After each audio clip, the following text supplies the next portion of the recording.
আসসালামু আলাইকুম viewers, welcome back to my another video. আজকেও আমি আপনাদের সামনে নিয়ে এসেছি নতুন একটি রেসিপি। আজকে আমি আপনাদেরকে করে দেখাবো খুবই মজাদার একটি সবজি রান্না। আপনারা দেখে বুঝতে পারছেন আজকে আমি আপনাদেরকে ব্রকলি রান্না করে দেখাবো। অনেকে ব্রকলি কিভাবে রান্না করে জানেন না, তো আজকে আমি আপনাদেরকে সেই রেসিপিটা করে দেখাবো। তো চলুন দেখে নেওয়া যাক কীভাবে তৈরি করতে হয়। তো দেখতে পাচ্ছেন এখানে ব্রকলির ডাঁটাগুলো আমি নিয়েছি, এগুলোকে আমি এখন সিদ্ধ করতে দিব। এখানে 1 গ্লাস পরিমাণ পানি দিয়ে দিচ্ছি।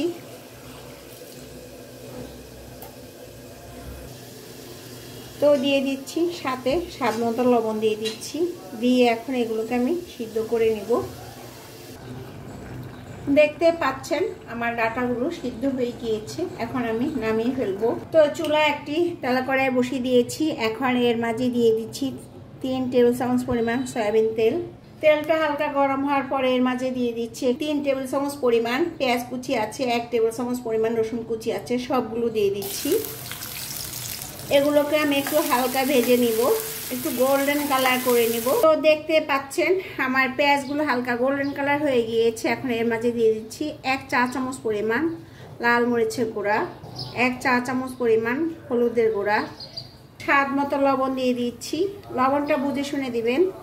একটু আমি নেড়ে ছেড়ে দিচ্ছি লো হিটে, একদম লো হিটে নেড়ে ছেড়ে দিতে হবে। এখন এর মাঝে একটু পানি দিয়ে দিচ্ছি, দিয়ে আমি মশলাটাকে একটু কষিয়ে নিব তেলটা উপরে উঠে আসা পর্যন্ত। এখন আমি ঢাকনা দিয়ে মশলাটা কষিয়ে নিব। তো দেখতে পাচ্ছেন আমার মশলাটা কষানো হয়ে গিয়েছে, তেলটা উপরে উঠে এসেছে।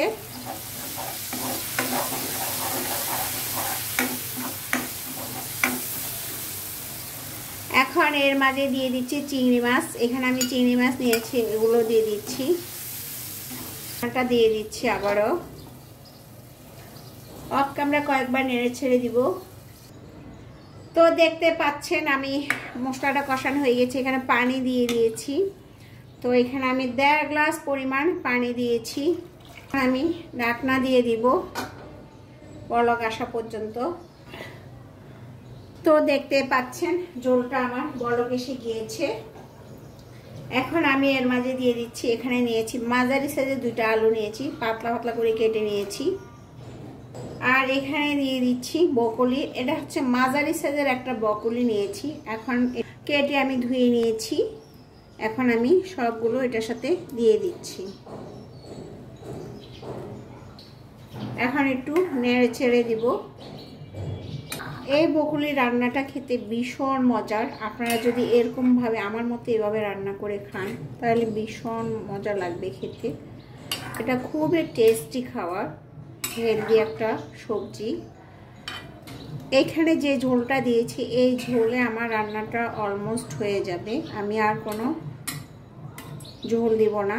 আর এখানে আমি যে সিদ্ধ করা যে ডাঁটাগুলো রেখেছি সেগুলো সবতে অনেক আঁশ থাকে।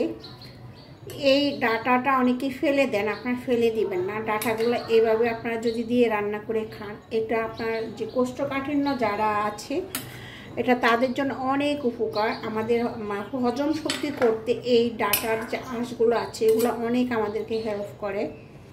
তো সবসময় মনে রাখবেন যে কোনো খাবার, আঁশযুক্ত খাবারগুলো আপনার শরীরের জন্য অনেক ভালো কাজ করে। আমরা অনেকে ফেলে দিই, না ফেলে এভাবে রান্না করে খাবেন। কারণ ব্রকলি নরম তো, এই জন্য এটাকে বেশি বলক আসলে বেশিক্ষণ লাগবে না, হয়ে যাবে। এই জন্য আমি আগে থেকে আপনার ডাঁটাটা সিদ্ধ করে নিয়েছি। আর আলু তো পাতলা করে দিয়েছি, আলু সিদ্ধ হয়ে যাবে। তো দেখতে পাচ্ছেন রান্নাটা আমার প্রায় হয়ে এসেছে। এখন এর মাঝে দিয়ে দিচ্ছি 3টা কাঁচামরিচ ফালা করে নিয়েছি, একটু কেটে নিয়েছি। আর 1 টেবিল চামচ পরিমাণ কাঁচা পেঁয়াজ, এগুলোকে দিয়ে দিচ্ছি। তো দেখতে পাচ্ছেন এখানে নিয়েছি ধনিয়া পাতা 3 টেবিল চামচ পরিমাণ কেটে নিয়েছি, এগুলোকে দিয়ে দিচ্ছি। ছড়িয়ে ছিটিয়ে দিয়ে দিবেন, এটা খেতে ভীষণ ভালো লাগে। নামানোর আগ দিয়ে দিবেন। এখন একটু এটাকে নেড়ে চেড়ে দিব। এটা রান্না করা খুবই সহজ, আপনারা একদম অল্প সময়ের মধ্যে এটা ঝটপট রান্না করে নিতে পারবেন। আর খুবই ইজি, বেশি একটা মশলা লাগে না, অল্প মশলার মধ্যে অনেক টেস্টি করে ব্রকলিটা রান্না করে খেতে পারবেন।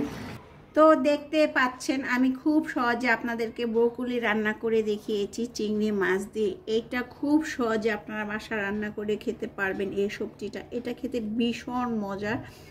আমার মতো আপনারা অল্প মশলা দিয়ে এভাবে রান্না করে খাবেন, খুবই টেস্টি এবং হেলদি একটি সবজি।